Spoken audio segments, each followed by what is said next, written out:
Alright guys, welcome to episode 5 of Lifting the Lid.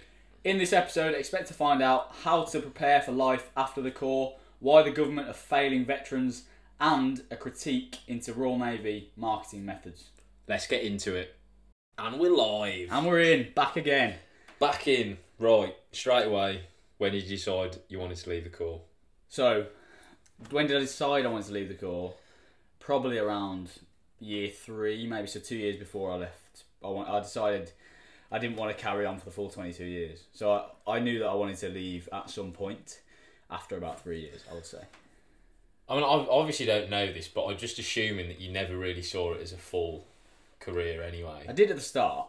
Oh, really? By the start, I mean the first 10 weeks of training before Yeah. I really knew what was going on. And then, I started to question that and probably came to the realisation that maybe it wasn't going to be a full career.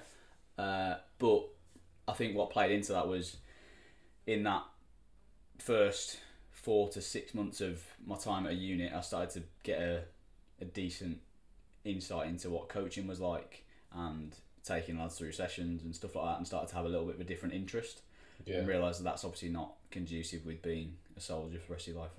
No. So how common is it now for lads to use the Corps as a stepping stone almost? I don't know if it's a purposeful stepping stone, but it's definitely common for people not to do the full 22 or the full 20 years. More common than it used to be. Don't know why that is. I think it's maybe because there's less deployments, less active duty going on. So, Yeah. I guess there'd be push and pull factors. Yeah, I think, I've said this before, I think that most people in the Corps at a certain point, you either get to a divergence and you're either there are 3 paths you can go down. You either leave, go SF, or you decide to progress through the Corps, through the ranks. And I feel like this might be wrong, this might be my bias, but the people who maybe either don't feel like they can go SF or try and fail, and then you've got the people who don't feel like they can go outside because they just maybe don't have any interests outside or don't have any specialist expertise that they feel like they can go and take hold of. You're then left with a subset of people, and those people are left to go through the ranks in the Marines, if that makes sense. So I think that's how Right. You haven't painted them in the best light. No, I mean that's not saying it about them, because if you are still in the Corps after 20 years, Harry Shepherd thinks you're a hell basically. No, but I would probably say to you that you've probably tried selection and failed, or you've looked on the outside and not seen anything that takes your fancy. That's what I mean. Yeah, that's a pretty fair thing to say. Yeah, I think, because if you were tempted, you would go, wouldn't you? Yeah, and the thing is, the people who want to stay in the Corps clearly like soldiering and really enjoy that job. So the natural progression and the thing that people want to do is go SF. So you've either done that and failed, or seen it and think, nah, not for me. Yeah, and you just sit tight. So when is this? This is during COVID, isn't it? When you decide to leave? No, just before. Oh, before? Just before that, yeah. My actual notice wasn't in COVID, but I decided that I was going to go down the route of trying to be PT or work in fitness. Right. Park that thought. Okay. You've decided you want to leave. Yeah. How do you go about doing it? Okay, so when you actually want to decide to put your notice in, you have to put a year's return of service in. So you put your notice in, then 12 months later, you actually leave the service. Which I think is wild. Yeah. Because you never get a year's notice period in any Civvy other job. Street. No, and when you're on that side of it, and when you want to leave, and then you think, I've got to wait a year now till I can actually get out, it's quite frustrating, but there's a good reason they do it, and the reason is because it's a massive change in your lifestyle, isn't it? So, huge step change, and so to get used to that and to have that kind of almost adjustment period from going from the military life into civilian life, they feel like you need that amount of time, which maybe is correct. So you've said you want to leave. Mm-hmm.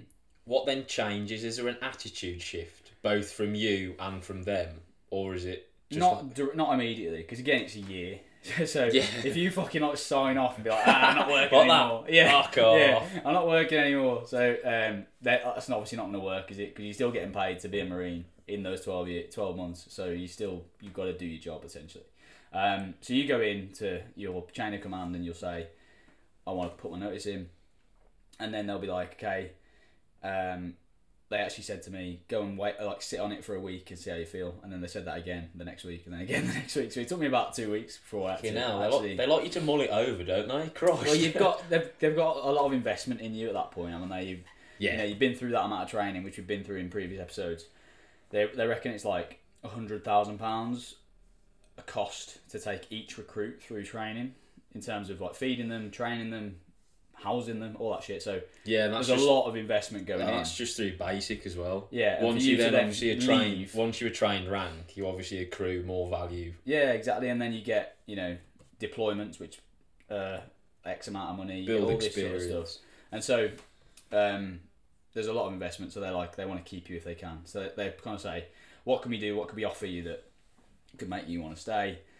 There was nothing really for me that they could have done that for. So. Whoa, so they like bargain with you? Is it like when you threaten that you're going to leave Sky and they're like, oh, we'll give you 3 months for like half price?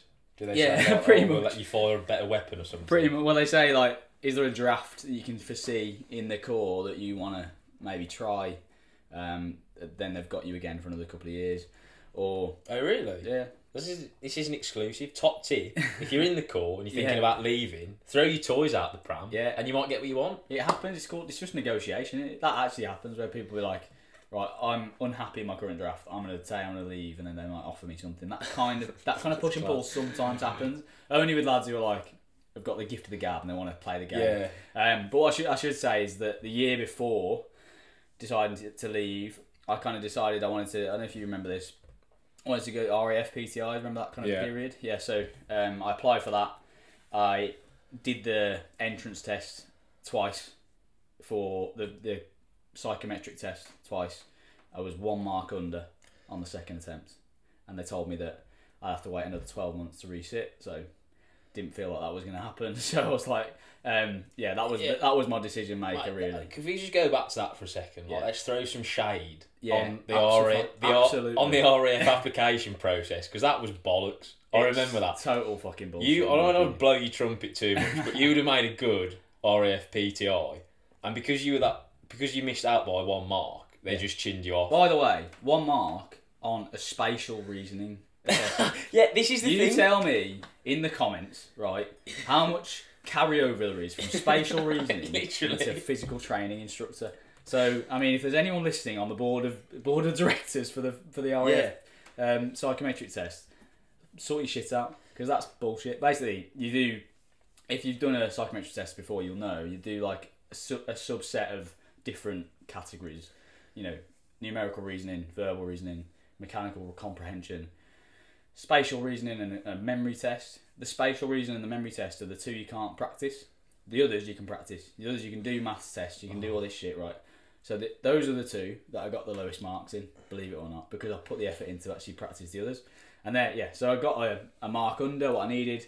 I asked them on the phone, can they take me through on risk? Because I was like, I'm confident if I get to the next stage that I'll just get through, because the rest of it was stuff I was confident with.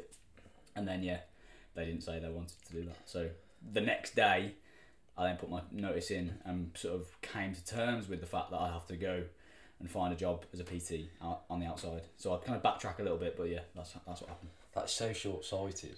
Yeah, a little bit. And what's kind of really annoying is one of my closest mate at my unit at that time was going through the same application process. We both did the test. He passed. Then he went to the 3-day assessment week or whatever. That is the physical testing, the actual business end of getting into the course. So you do your physical test, you do a couple of lectures, they kind of assess your knowledge on physical testing, that kind of stuff. He was like, when he came back from that, he was like, that was a joke. He said him and one other person out of like 20 people were the only people to pass the physical testing. And when they stood up and had to give a lecture, they had no ability to speak in front of people, obviously, which I pride myself in, and having taken sessions for years in the past, that was something I was good at. So I was hearing that, I was like, what they've done there is they've selected out someone who's potentially good at the job with a intellectual test, and selected in people who actually, when they get to the business end and get to the point where they need to perform haven't got what it takes. So it makes no sense. Yeah, they've invested quite heavily into an arbitrary psychometric test and completely overlooked job specific skills. Yeah, exactly that. Exactly that. Well put. And what comes from that is having substandard people at the assessment day, and they're the people you can draw from to get to the test and then get to the course and then eventually get to PTI level. So they're kind of shooting themselves in the foot in the first stage. Yeah, would it not make more sense to have the physical test before the psychometric test? Bear in mind that you are an RFPTI. I guess so, but it's an aptitude test, isn't it? So what their argument is that they're screening for overall intelligence, Which and is that's I mean, their argument. And their argument is that there's got to be a line somewhere, and unfortunately, I was slightly below that line. Again, looking back now, probably a blessing in disguise because of the stuff I've been able to go on and do. But I mean, in the moment, very, very annoying. And caused that knee-jerk reaction to put my notice in that next day. Well, there we go. In the words of Neil Warnock, that's a load of bollocks. Well, anyway, we'll leave that. Yeah. If you are in the RAF and you're in charge of PTI recruitment, book your ideas up. Yeah, basically from that's what you can gauge from that entire conversation. Right, so in the 12 months that you had to mull over your future career after you said you wanted to leave, what actually happened, like day to day on the job? Normal, really. So the first 8-9 months are very normal. That you treated like you're staying in for the next 5 years, and you treat everyone else the same. You don't kind of take your foot off the gas because again, you're being paid for that job, so you'll do that job. Maybe in the last month, 6 weeks, you start to get a little bit of kind of not preferential treatment, but they know you're like 1 foot out the door, so they're kind of trying to set you up for success. So maybe when the lads are doing a weapons lecture or whatever, that's not going to help you in the next year, is it? So then they might say, okay, if you leave him in the next 6 weeks, go back to your room, do something, like apply for jobs, do whatever. Right, okay, that's interesting. They kind of help you out sometimes. That depends on your hierarchy. Sometimes they can be bitter. They don't do that. Yeah, so I wasn't sure whether it would be, Shep's leaving, and they'd be bitter about it. Yeah. And they'd be like, let's give him all the shit. Yeah. Let's unload all the stuff we don't want to do on him because he'll be out the door in a week. But it sounds like, from what you said, it's actually the opposite. Good. It depends kind of what the troop's view is of that individual, probably. That's probably more a factor. Yeah. If they think you're a shithouse and then you're leaving... Which then, you are. Yeah. You're obviously a very poor judge of character. And then you're leaving, then they'll probably shut loads of shit at you. But yeah, if you've been a decent lad, then they won't. So, they were saying that they obviously give you like the odd lecture off to do your own thing. Yeah. There isn't actually a formal system in place for like the transfer into Civvy Street, so to speak. No, there isn't. It's just the emphasis is just on you, basically, to get your shit in order. Yeah, the onus on you. You have little maybe days that you can go on, but again, you've got to apply for these things where they're like careers days, or you can apply for extra resettlement to pay for courses, civilian courses that you want to go to. So there's a little bit of support there, but yeah, it's not anything structured. It's just on the off chance you're going to go and maybe have some time off to apply for jobs, to go to job interviews, to whatever. Actually, to be fair, thinking about it, there are schemes in place where, like, if you're ex-service, you get guaranteed interviews and like the civil service and stuff. So you get all that information. So if you're struggling for a job, it's on you because you've still got to go and apply for the jobs, but they'll give you the list of jobs that are that way inclined. So yeah, they'll do that, but again, still on you to go and do it. So obviously, you eventually left and are now a PT. Yeah. Well, you're an in-person PT and now you're transitioning more to online PT. Yeah. Park what you've done for a second. Of all the lads that that left, what have they gone on to do? Truck driver, one. See, I made note of this because there's quite a heavy crossover between HGV driving and the military. Well, it's like if you joined at 16, you get, after training, like we mentioned the other day, you've got your driving licence for your car, for your lorry plus trailer, and so you've got no formal qualifications. Makes sense that you're just going to leave and go and do the only thing you're qualified to do. So that happens sometimes. Security's a big one. So, like going on tankers and ships and stuff and being maritime security. You have to do an extra Right. course for that, but of course it's, you know, you kind of get a special dispensation if you've been a Marine or you've been Special Forces. They'll take you on a bit easier. And also there's that connections kind of thing where you might know a lad who's gone and done it. He knows his boss and he can get you in. Yeah. So there's that. There's personal training, which is huge. Loads of people become some variation of a personal trainer, whether it be online, in person, owning a gym. Like bodyguard, personal bodyguard, that kind of thing, I guess. Did you know anyone that went on to be like a personal bodyguard? Not directly, nah. And then some people just go and leave and do what they were doing before. So I know people who've gone back and doing PE teachers, worked in insurance, that kind of thing. So they just, whatever you qualified in already, some people just go and fall back into that. What's the market for like private mercenaries now? I don't think it's not as lucrative as it was, is it? No, probably not. There's not as much going on, is there? There's not as much kind of No. happening, I guess.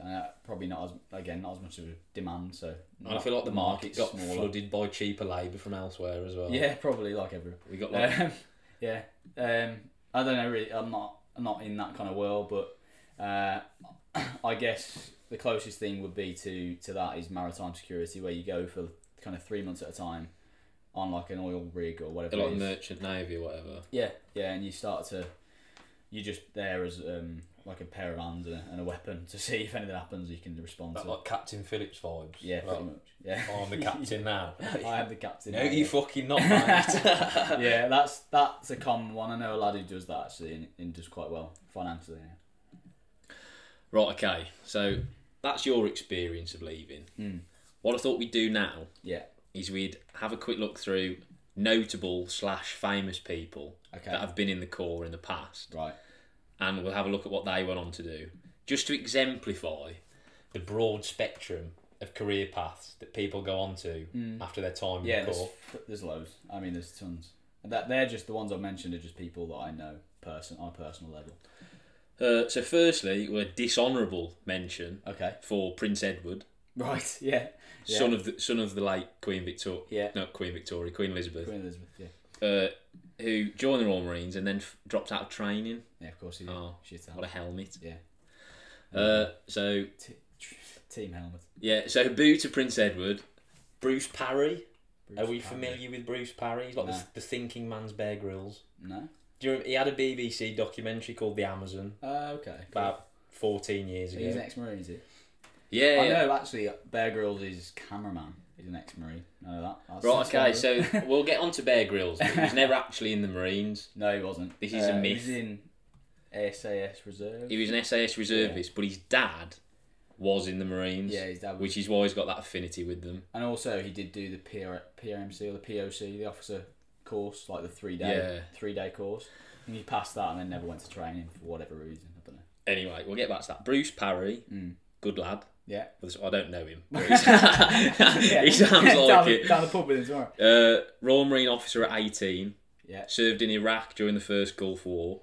Specialised as a PTI. Love that. At 23, became the youngest officer to be made head of fitness and training at Royal Marine Commando Training Centre. Love that. So he was younger than I am now, which is fucking depressing. That's mental, isn't it? So Bruce Parry, he went on to be a documentarian. So he's an officer, so he'll be well spoken and that kind of thing anyway. Yeah, he is, and he's an author. He's written books and stuff. Yeah. Michael Grylls, as we just mentioned, Bear Grylls' his dad. Yeah. He left the Corps in 1955. I think the family is from Old Money. So maybe, yeah. He was an MP, wasn't he? His dad? Yeah, he went on to be a Tory MP in Surrey. So that's very. I mean, I don't know. He lived in the Isle of Man, the Isle of Wight, or something. Bear Grylls. Well, they're quite an eccentric family, aren't they? But then Bear Grylls went on to go to Eton. This is what I mean. So that's just out of the blue, isn't it? Like, if you're a Marine, even if you get to like an officer level, you're not affording to take your son to Eton. That's mental money. This is what I mean. This is why I think they're from Old Money. Yeah, probably. Because I feel like the opportunities afforded to him after the Corps, as in like he went on to be an MP, were probably because of his family roots. Links and stuff. Yeah. Probably. I guess. Right, okay, so we've got Michael Grylls. Tip Cullen, people probably won't know. No. Because he's not actually that famous. Okay. But I came across his story and I just thought he deserves an honourable mention. So he served in the Marines for 30 years. Spent much of that time as a mountain leader. Nice. Our friends, the mountain leaders. He then transferred to the Royal Marine Reservists so he could retrain as an actor. Okay. He got a BA honours in acting from Plymouth, the Polytechnic at Plymouth. I don't know what it's called. And he's now like a small part actor. Really? Yeah, extra work and stuff in Hollywood. Interesting. And he's still in the reserves? I think so, from what I know. I don't know. It depends. What's he been in? I don't know. He needs to fucking book his holidays. He needs to get on something I've heard of. Come on, son. And then, speaking of politicians, obviously got Johnny Mercer as well. Yeah. Who we'll talk about in a bit. Yeah, he was an army commando though, wasn't he? Yeah, he was an army commando, so he wasn't a full Royal Marine Commando. But he's now Veterans Minister. Yeah. Which he wasn't for a period of time. Which leads us on to our next topic. Yeah. Okay. Which is veterans and homelessness. Yes. Because I feel like you can't really talk about leaving the military without addressing the fact that, historically anyway, there's quite a strong association with homelessness. Yeah, there's a huge percentage. I mean, maybe you've got it. Oh yeah. You should know me better by now. Of course he's got How dare you underestimate me?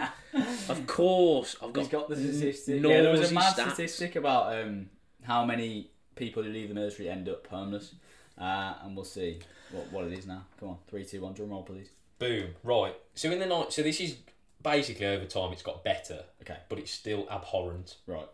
So in the 1990s, figures estimated that 20% of the homeless population of London were ex-service personnel. That's huge. So 1 in 5 homeless people in London. In London, yeah. Was ex-service personnel. And when you walk around London, you can. There's a lot of homeless people, well, we're not old enough to know, but I can only imagine it was probably worse. Well, from your stats, it is worse. It was worse, wasn't it? Right. Okay. So the British Legion now claim that the rate is much lower. Mm-hmm. So around 6% of homeless people now are ex-service personnel. Okay. It's down from 20. That's not bad, is it? But I mean, obviously, it's not great. You don't want. It's a very emotive issue, isn't it? It's crazy to me that anyone goes down that. Yeah. Like, it has to go to that kind of low after being in the military. Because I guess the reason is probably that this is a broad brush, but the reason is like the military give you so much structure and give you everything done for you. Feed you, they house you, they pay you, whatever you do in the military. As soon as you're, as long as you're not playing up, you'll get a paycheck at the end of the month. When you leave, some people just fall out because they're not structured anymore. They have to now do their own cooking. They have to now, do everything for themselves, which they just haven't done before. They haven't paid rent before. They haven't done like their mortgage before. They haven't got a house. So there's loads of things where your hand is held in the military. And when you get out of that, it's that structure vacuum, isn't it? Yeah. Because it's obviously a very multifaceted issue, and there's obviously issues around like lack of mental health support and all that sort of stuff. Yeah, but I mean, broadly, I think that is generally the path where people go. Well, according to the homeless charity Shelter, there are 270,000 homeless people in the UK. Yeah. So if 6% of them are ex-service personnel, that means around 16,000 people. 16,000 homeless people are ex-veterans. And when you consider, I'm pretty sure this was ages ago, but I mean, it's probably come down from then, if anything. The army, I think, only had like 90,000 people in at one time. Yeah, that's the British Army. So obviously you've got the Navy and Air Force and stuff around that. But to give an idea of actually how large that number is, in terms of how many people who come out actually go and become homeless, which is obviously not good. But I think this figure is due to fall quite substantially solely because of the military's restructuring over the past 2 decades. Yeah, because it's obviously a lot smaller now. Yeah, so there are less veterans, just less bodies, less numbers. So it's not a shining reflection of the government. Yeah, it's just demographics basically. Yeah, but it comes out like they're looking better because of this, which is not a good thing. Because that's going to cause them to take less action, if anything. Yeah, well, that leads me nicely onto my next point. It's almost like we planned this. So, our current Tory government, make of that what you will, has committed to ending rough sleeping for veterans, as well as wider street homelessness in general, by next year, no less. That worries me, because that's a lot of people to sweep the streets. In a year. I mean, less than a year. I'm not a betting man, but I'm pretty sure we can say that they're not going to fucking do that. Yeah, I don't think they're going to achieve that. especially as Liz Truss pretty much took one of the main posts out of government completely when she was in, and he's only just got back in, if I'm right in saying that, hasn't he? Yeah, so this is where Johnny Mercer re-enters the fray. Yeah, exactly. So Johnny Mercer, who was an army commando, and did various tours, 3 tours of Three tours of Afghanistan or Iraq, I'm not sure. Yeah. And anyway, spent a fat lot of his career in on tour, basically. Yeah, he was a career soldier. Yeah. And then after he left the military, he became a politician for Plymouth Moorview, I think. I don't know what the exact... Yeah, Plymouth Moorview since 2015. And he's done a lot of campaigning for veterans' rights and veterans' issues. Which makes sense, because of his background. To the point which he was elevated to Veterans Minister. Yeah. Which was then scrapped. That was under Boris, wasn't it? That was Boris. That was under Boris, which was one of his good things. Which was one of the fucking one of the few very few things that charlatan has actually done for this country is allocate a Veterans Minister. He allocates a Veterans Minister, who was Johnny Mercer, and then he gets out of power, and Liz Truss enters, and then what happens? So did she scrapped the position, didn't she? Straight away, yeah. Yeah, she did. Yeah, she that just was chinned it off. Her first day. Yeah. Her first day, she was like, "Yeah, don't need that," which is just fucking mental. But obviously, she lasted about as long as milk out of the fridge, didn't she? So I mean, so like a fucking chocolate teapot. Yeah. Like, she evaporated into the pavement. She was fucking useless. So make of that decision what you will. Because she can, so as soon as she got in, day in, she was like, "Don't need a Veterans Minister. That's not a problem anymore." So she's chinned off, and then Rishi Fishy on a dishy comes in. Yeah. Reinstates. When was that? Do you know? October 22, I think. So we kind of did that straight Well, it's away. hard to... When even was Liz Truss about? She was like... Before that, I think. Just before that. Did she last a calendar month? Probably not. Fuck knows, who cares about it? Yeah. So anyway, so he's back... He's reinstated now. Yeah. And according to this statistic, he's got his fucking work cut out because he's got to find a gaff for 16,000 people in the next year. Yeah. So I don't know how big his spare room is, but he better get fucking extended. All that Russian brought property in London's going to get filled pretty quick. That's crazy that they've said that. When did they say that? Do you know or not? A few years ago. Yeah, so that was probably an oversight. I mean, look, we've had them since 2010, and they've achieved next to fuck all so far. They've probably gone backwards. Well, they weren't so preoccupied with this xenophobic fever dream that is Brexit. Yeah. They might have actually helped veterans, but... well, they've had a lot to deal with. There was entirely self-inflicted damage. Yeah. Which they quite literally shot themselves in the foot. Not an excuse. But, I mean, they've not done great. Right, so that was a little... detour. That was a little detour down the homelessness path. But overall, basically, it was really bad. It's getting better, but through no thanks to the government. Yeah, and probably that statistic, like you said, maybe is a bit misleading, and it's actually not getting better. It's just the fact that there's now less people in the military. It's just proportionate, yeah. So it's proportionate. So it might not even be that it's getting better. And also, I read that only 2% of veteran-supported housing is government-backed. Okay. Which I think, if you deconstruct it, basically means that it's heavily reliant on charity and donations. Yeah, it will be. It's not government supported. Yeah, which again is a bit of a middle finger because it's like, they'll do anything to fight for your country, but as soon as you surplus the requirements, you can jog on. Yeah, basically. Exactly. Which is the complete opposite stance to the US.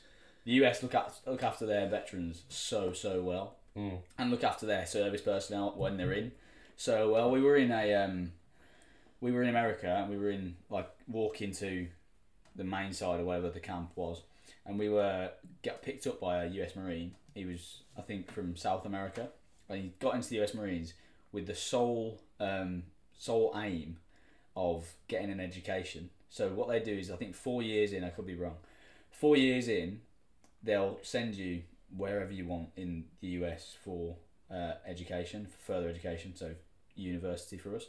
And they'll pay for everything. So they'll pay for your accommodation, they'll pay for your rent, your maintenance loan, all that kind of stuff. Legit. So they'll put you through an entire college education for free. So his plan, this might be wrong again, this is hearsay from a bloke in a car, but it sounds right because the US do back people, but he was planning to go and do an engineering degree in San Diego and just live in San Diego for 3-4, however many years the course was, paid for by Uncle Sam. So that guy's got it figured all out. Yeah. I mean, I feel he's got a massive foresight. yeah, true. But yeah, we have absolutely nothing like that. Just for context. So the US have it kind of figured out a bit more, but only because they pump about 90% of their budget into. I was going to say, if you look at their military expenditure compared to ours, yeah, that's the reason. You know, we're playing with fucking shoestrings basically. That's the reason, isn't it? But again, government issues, isn't it? But yes, I mean that's homelessness and a kind of detour. Anyway, well, if we're still doing this podcast in a year, we can check back in with our good friend Rishi Dishi. Yeah, to see if he's achieved Mr. Mercer. Mr. Mercer, see if he's achieved see his if he's goal. still in post. Yeah, yeah, which I doubt. Struck off. That's if Britain exists in a year, which at the true. current economic rate it won't.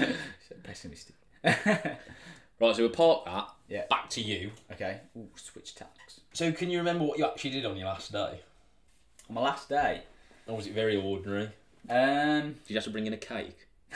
No, nothing like that. In your last week, you have like a leave-in do and all that sort of stuff, and that's quite spicy because you're down in fucking horrendous pints and stuff. It's just like an initiation for a rugby, but like to initiate you out of the core instead. Right. So is there any particular like traditions that you have to just fulfill? a dirty pint, really. Classic. And it's pretty dirty. Yeah. Right. I don't know what's in it because you don't have any control. Because you're unconscious for many hours afterwards. A lot of alcohol. Protein shake stuff, like protein powder. Well, that's not bad. Yeah, it's true. Get your protein in. And then like fucking vinegar and just anything they can find. Classic. Basically. Pubes. Yeah, probably. Anthrax. Yeah. Radioactive waste. And then you have that. I think that was like the day or 2 days before I left. And then you have a CO's meeting or whatever it's called, like a commanding officers meeting. So you go in to the like big head honcho on camp, and sort of salute him, and he thanks you for your service and gives you a plaque, gives you like a certificate and all this shit, and then that he kind of officially signs you off camp, and then you pack your bags, say your goodbyes, and you're good to go. You fucked off. But typically you only work like half a day because again, there's no point in them keeping you in. No. For like, you can't leave till 5 o'clock. But I mean, there's no point, is there? And you have typically a resettlement period of about 4 weeks, or resettlement, I think. And it's basically time where you're still employed, so you still get paid, but you're not working. So that's the kind of that's the safety net that they leave you. That's the money shot where you've got to get your shit sorted out before you are then off their payroll, and you can't have your hand held anymore. So what do you do about like clothing and gear? Do you hand it all back in? Yeah, in the last week.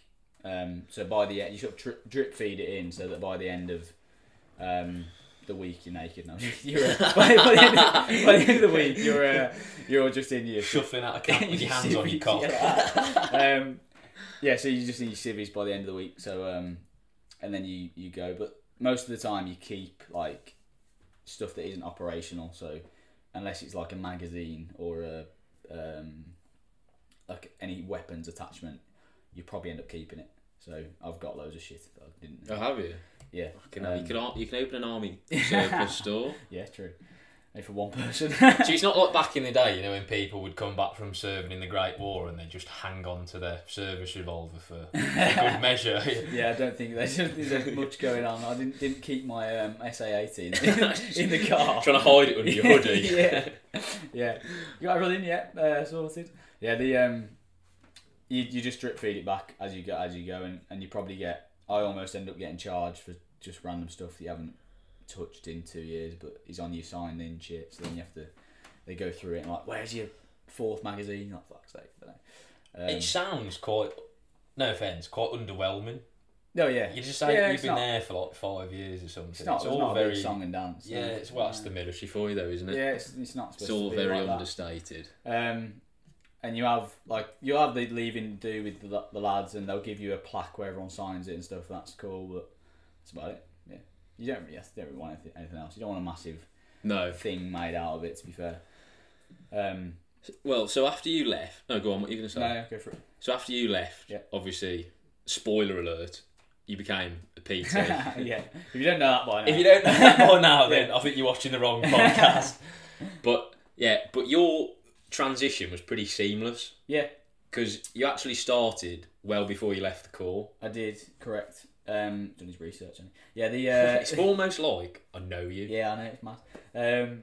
Yeah, so I mean, I didn't want to be in that position where I was in the last 4 weeks and had nothing lined up. So in that last, and because I think I was a little bit bitter that I wasn't in the RAF by that point, I was like, right, I've got to sort my shit out here. So I was kind of working on my online stuff a little bit. That wasn't quite livable yet. So I realised I'm going to have to become a PT. Had no idea as to how you get into the PT scene. Absolutely no clue. Didn't even know about paying rent in gyms. Didn't know about employed PTs. Nothing. So luckily, I knew someone who worked in the gym that I eventually ended up working in. They sort of shared a LinkedIn post where they were looking for staff. So I just applied. And this was probably about 6 months before I left. So kind of a long time before I actually ended up leaving. I go to the interview on the Saturday. I went to a second interview on the next Saturday, and then by that I had the job. I just had to say the caveat as I can only work weekends for X amount of time. Oh yeah, of course. I completely forgot about that period. You were like the Saturday boy. Yeah, I was just working 7 days a week. I worked in the Marines in Monday to Friday, and then in the gym Saturday, Sunday. So 7 days a week I would. That was shit. Fucking graft. Yeah, that was fucking leathered in. That was solid. That was like 6 months of working 7 days. And I remember having like a late turn to, like a late start on a Monday sometimes in the Marines. Yeah. And that was like a blessing because I would start at 8 o'clock or whatever in the Marines, then start at 7 in the gym. So it was like every morning was on, which isn't that bad to be fair, but it felt like a graft because I hadn't worked for like 5 years. I've been in the Marines. I hadn't done it. So you're spending your weekends PTing. Mm-hmm. In the week, are you also PTing the lads? Yeah, in a way, kind of. Again, because they knew what avenue was going down. So they pushed you down. Yeah, right, well, you can do our phys then. Yeah, they kind of utilise you. Yeah. And so all the phys sessions that required any sort of instruction, so unless it was a run, any circuits, they would have me and the lad who was going RF PTI take it together. Which was good because it got me out in front of people, kind of blew the cobwebs off a little bit so I could get my training wheels off, if you like, for coaching. And then it let me experiment a little bit before going and actually PTing in a gym where people were paying and that sort of stuff. And obviously with the lads you get completely candid and honest feedback, so if it was shit they'll tell you, which is good because it means you learn quicker. Well, from my own perspective, as a PT, that sounds ideal. Yeah. Because they're obviously proper keen for phys. Yeah. Well, most of them anyway. Some aren't, yeah. Like you said, they'll give you candid feedback. Yeah. That's all you can ask for as a PT. That's exactly what you want. And the main thing is you're building that confidence in front of a group and quite a intimidating group, really, because it's your mates, and it's actually almost, in my opinion, harder to deliver something of value to people you know, like peers, rather than a random group of people you don't know, because you start to like lock eyes with people, you start to play games where that you think they're taking the piss or whatever, so to actually have that extra challenge probably helped me out a little bit. So you've got like the Holy Trinity. Yeah, I think it was probably quite a good, without even meaning to, quite a good thing.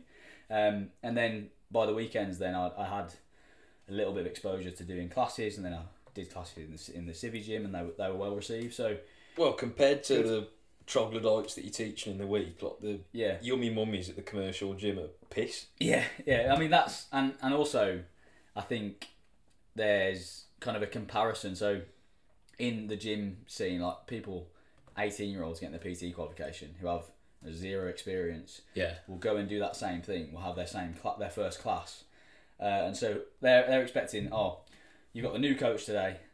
All that means to them is the class is going to be shit. Right, so they're going in with very low expectations, and then if you can go in and actually deliver something that isn't shit, then it's like you're already ahead of the game. Them. So that was really advantageous to starting in that job, and then worked weekends, started to build my client base, started to have my face recognised around the place, which is always useful.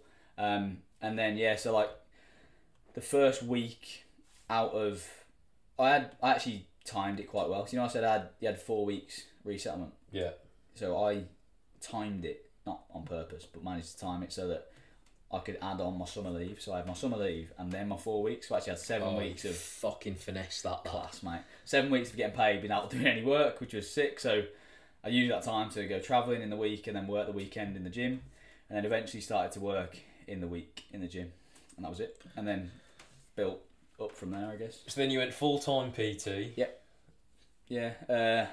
Kind of took about maybe a month or 6 weeks to get up to real hours where I'm actually earning enough money to live off. So 30, 35 hours, and then it started to skyrocket. As soon as we got, so this is September time. As soon as we got to January, they have the massive boom, and so the new year, my hours doubled, in that time, which was an adjustment period, but nothing that was unworkable really. New year, new me, cunts. Yeah, I've been trying to keep them engaged. Was the challenge then? It's a lost cause, lad. Yeah, you can't engage them. Yeah, well, some of them you can't. They're bottom feeders. So if any of you are looking for PTs, yeah, it's very, very, very approachable. Just don't come on January 1st. Right, so you're a full-time PT in Civvy Street. Yeah. What transferable skills did you gain in the Marines that helped you in your new role? I sound like a job interview, didn't it? Yeah, so I would say the obvious one is confidence and personal skills. The ability to a lot of my client base were important people in their own lives, in their own jobs and stuff, so they would speak to you, and if you didn't have a backbone yourself, they're not going to respect anything you're going to say. So your kind of initial meeting with them and initial contact with them is quite important, and for you to be standing up with a decent posture and talking back at them and having formulated ideas is valuable. So that's one. Probably professionalism, integrity, that kind of thing, like general basic stuff, right? That maybe isn't a specific job skill transfer, like a mechanic would transfer and be a mechanic, but really important things that actually probably aren't very common nowadays. Interpersonal skills. Yeah, like professionalism and standards. Yeah. Like a lot of the PTs leaving shit around the gym everywhere. I can't deal with that, so I'm putting things back and having that ability to be professional about it. My boss notices that, it's always like a positive, right? So there's all that kind of thing happening, and that's always an advantage. And just the kind of a big one in the PT industry, which is almost an unearned advantage, is the fact that your reputation almost precedes you as a Marine trainer. Yeah. And so if someone gets told, yeah, we've got this new trainer in, he's an ex-Royal Marine, that they're instantly going to think... It already paints a picture of it. Yeah, they're instantly going to think, okay, he's going to be decent, he's going to be whatever, he's going to train me hard. So there's already that expectation, which is good, but means you have to meet it as well, otherwise your expectations going unmet is always even worse than being crap in the first place. So, I guess those, not specific skills. I mean, I didn't take my weapon in and start teaching people marksmanship principles, but professionalism and integrity and that kind of thing was probably the major ones. It's interesting what you were saying about the fact that a lot of the clients that you were dealing with in their own lives were normally used to being in positions of power, but obviously in the context of the gym, they're not anymore. That's a weird one. It's a strange dynamic to work in, but it has to be like that because they've got to be a kind of will to you. They've got to do what you tell them, otherwise they're not going to get what they want from the sessions. But some of them aren't too well receiving of that. Some people, because they're never in that position, even in their relationship, in work, whatever, they're never in that position where they get told what to do.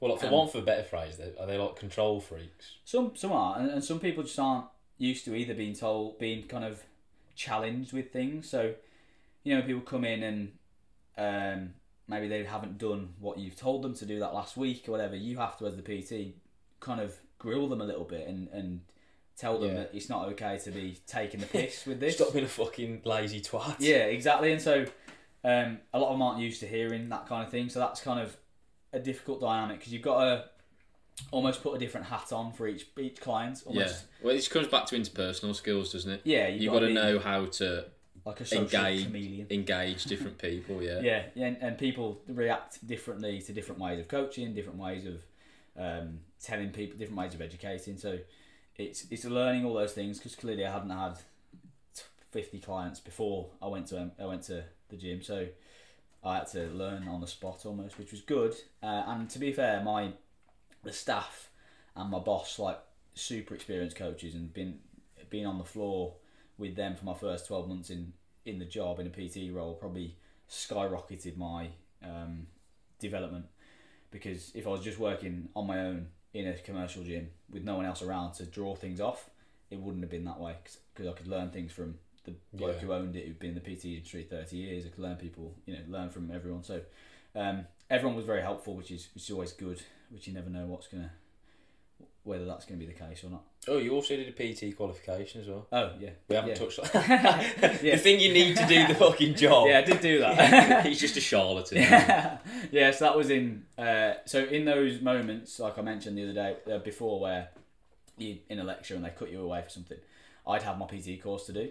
So as you know, so you did it recently. You did an online one, didn't you? Yeah, completely online, and which it's is all ideal for you. All coursework, and so it just meant I had to put in hours of answering questions essentially, and writing bits and stuff. And so every single evening when I finish work, I'll be on that, doing that, and in any spare time I had in the day, I would use that to do it as well. So it was a lot of all go really in that last couple of weeks, and it can be, if you're taking your foot off the gas and you want a relaxed time, you can definitely have that in that last 2 months maybe of your time in the core, because again you get left alone a little bit to go and sort your shit out, but it's down to you to sort your shit out. And so if you want to just coast it in and fucking watch Netflix, you're wasting your own time, aren't you? Basically, you're just setting yourself up for failure, aren't you? And then you're going to get out and be stuck. And some people have that expectation that I've been in the military, I've been in the Corps, I should be getting, I'm owed X, Y, and Z. They kind of have that mentality, which isn't helpful, because you're not, and no, you're not owed anything. Very little in the civilian world. It's hard, isn't it? I get it, because obviously, you know, if you've like done tours and served, and you're kind of like, that obviously deserves recognition. Of course, it deserves respect for what you do, for what you've done. But you've got to. But it's a hard one, isn't it? Like aligning reality with expectations. Yeah, and look, people who've been in 10, 15 years are a lot more, for want of a better word, institutionalised than I was, having been in 5 years. So maybe I'm talking from a little bit of a different perspective. But if you've been in the Corps from the time you were 16 to the time you're 32, haven't known anything else. You know, you've been on various tours, all this kind of stuff. When you come out, it can be a massive culture shock to not get treated the same, to have people in the office not upholding the same standards that you're used to. It's very difficult sometimes to square that in your head. And even I had that, having been in 5 years. And so I can imagine how, like, project that out into people who've been in ages. It must be difficult to deal with. It's worlds apart. Just the structure thing for me, I think. Yeah, massive. The fact that everything in the military is regimented, and everything has a timetable. Everything has a place. There's a timetable for everything. And when you just come into the civvy street, like having worked like office jobs, it's just basically now, especially since COVID, anything goes. Yeah, and that's difficult to deal with. What are you doing today? Working from home. Yeah. I need an early lunch because I've got to go to the dentist. Like, it's almost, there's too much. Take the piss. There's too much choice. Yeah, and I think humans on a whole need structure, but I think if you've been used to that level of structure for that long, then when you get out and you don't have that, it can be quite difficult to find your purpose and to find your way, because you're told where you've got to be for every minute of every day. If someone does your schedule, time blocks it out, everything. You know, you've got to be at the range at 8, you've got to be load your weapons at 9, all this sort of stuff. You just know exactly what you got to be, and then you get out and you don't have it anymore. So it's just like you just sat there with your thumb up your arse. Yeah, and you feel then unproductive. You feel then unvaluable for your company, because you feel like you're not doing as much as you should be, because you were doing so much in that environment. So it's difficult. But again, I think almost going into a PT role is quite useful in that respect, because you do have a schedule, because you've got to time block clients. You've got an hour with this person, hour with this person, hour with this person. So I think that helped a little bit, because it's kind of almost a carbon copy. While it's different hours and different things you're doing, there's still a schedule there, and you're still dealing with that, which is quite useful. Yeah, and from your perspective as well, I know a lot of people moan about, if you're a PT working the floor, like you have 3 different working days all in one day, don't you? Yeah, you do, yeah. Because you get the people that come in before work, Yeah, you work people that come in on their lunch break, yeah. and people that come in after work. Yeah. Which obviously is probably one of the shittest things about being a PT. Massively.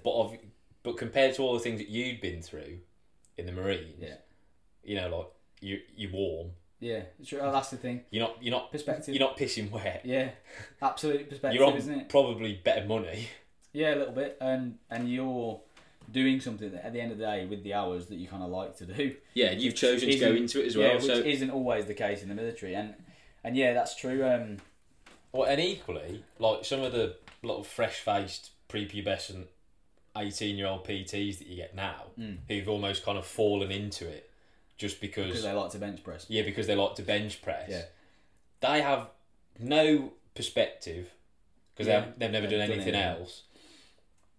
Whereas you've actually chosen to be there. Yeah. So you've got that extra layer of enthusiasm as well. It's true. It's very true. And also massively, and this was in I'm not going to out anyone, but this was in a high quality quality gym.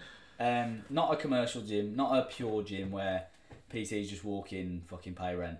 This was someone with 30 years of experience has taken these people on, over someone else. And so they're good PTs, but standards wise, like so many times they're with a client, they're on their phone just fucking scrolling Instagram. I'm looking at that thinking that is insane. But because almost my internal drill instructor, the person who's supposed to be shouting at me is like, you can't even square that in your head that would happen because you would get shouted at that in your normal environment. But obviously you don't now because you can get away with it. But it doesn't mean it's the right thing to do because you're now, for example, your client's digging out on the sled, pushing 100 kilos. You're walking behind them, scrolling Instagram, going, yeah, keep going, well done, mate, sweet. And that's like I'm looking at that like. My head's exploded. I'm like, what are you? That person's paying £44 for that hour of your time. Give it to them. But yeah, it's you channel your inner Neil Warner. Yeah. Sorry, I'm going through a bit of a Neil Warner phase at the moment. Yeah. I mean, so it's frustrating to see sometimes, but you have to not let that get to you and realise that that's just how you see how it should be done, and maybe people don't agree with that. Yeah. Oh, actually, to be fair, we've completely overlooked this thus far, but we'll talk about it now. The fact that you actually, like, a big part of what you're doing now is that you've kind of married being a PT and your time in the Royal Marines. Yeah. And you found a kind of niche in military preparation, which there was a complete kind of vacuum in the market for it. And that's kind of where this podcast spawned from, isn't it? The lack of information around the military, and this is more about kind of time in the military and stuff like that, but still the same is true for the preparation side of things and the physical aspect of it. And so I saw a little gap in the market there, and tried to exploit that on an online basis. Don't really have anyone in person as yet to train because we're geographically locked. But you've got military preparation programs. You've got your military academy. Yeah, so I've got 2 kind of avenues people can go down. I wanted to offer something that, like, anyone who wanted just a program and no input from anyone else, they just wanted to have a program and follow it. That's one thing I do. Again, structure. Yeah, structure. I have something that is similar, but then you have the accountability side of things. So we check in with you every now and then. We give you weekly videos to educate you on certain things. That's the academy, so that's subscription based. And then the kind of top tier, if you like, is the one-to-one, where I do have a couple of people who are joining the military, joining the Marines. And that's people who need kind of a specific look at them, need, a specific amount of training. They've got maybe an injury, got a specific goal they want to dial in. So there's kind of 3 avenues people can go down with different price points. So there's monthly payments, or there's one-off payment, where you've got on the smaller scale of the pricing, and then you've got the one-to-one coaching. And like this has arisen purely from the vacuum that the British military have left. Yeah. Because if you go, because I only realised this a few months ago when we were talking about it, if you have aspirations of joining the military and you say you want to join the Marines and you go on the Navy website, the amount of clicks you have to visit, well, like the pages you have to go through just to find out the relevant information you need. Which is marketing 101. It's pathetic. Yeah, from a marketing perspective.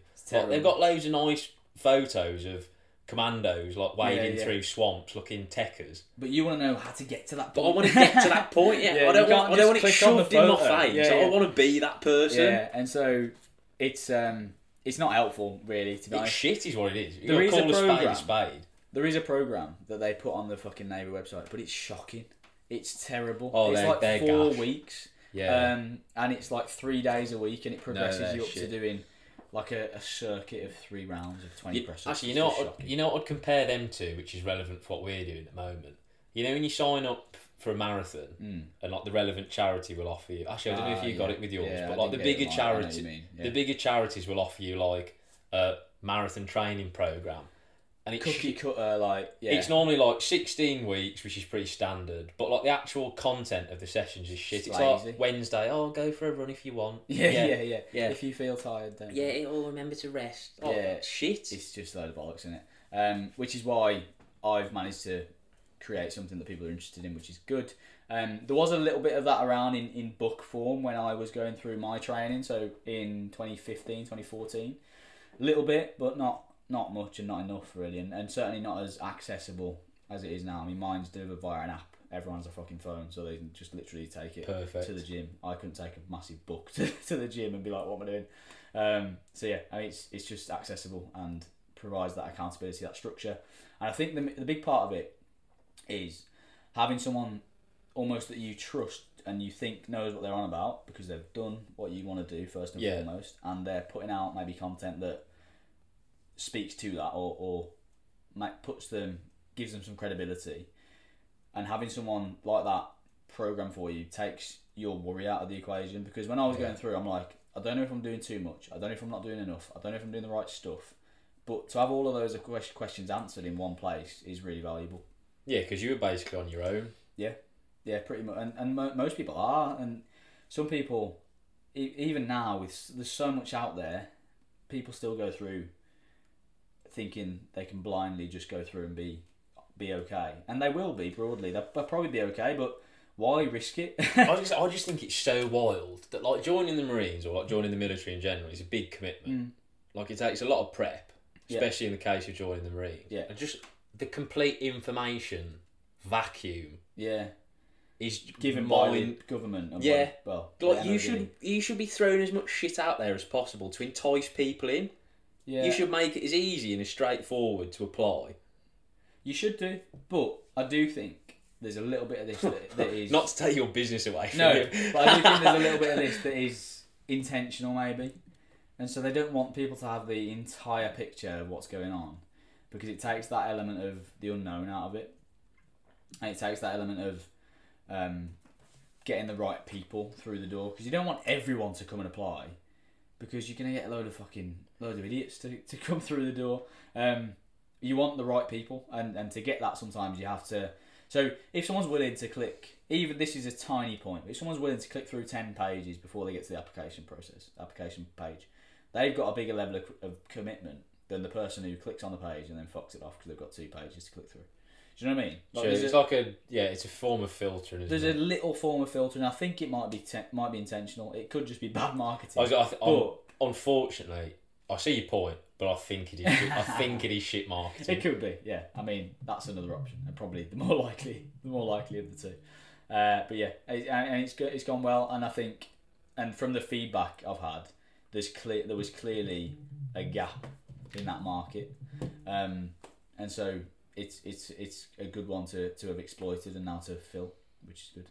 And we've kind of come full circle. Yeah, haven't we? Yeah. Because at 18 we went on very divergent paths. Yeah. So you went to university. Yeah, I did the higher education route, which is shit, by the way. Don't do that. Again, I didn't. Yeah, you joined the Marines. I finished higher education, had a job in Civvy Street, which again, soul destroying. Don't do it to yourself.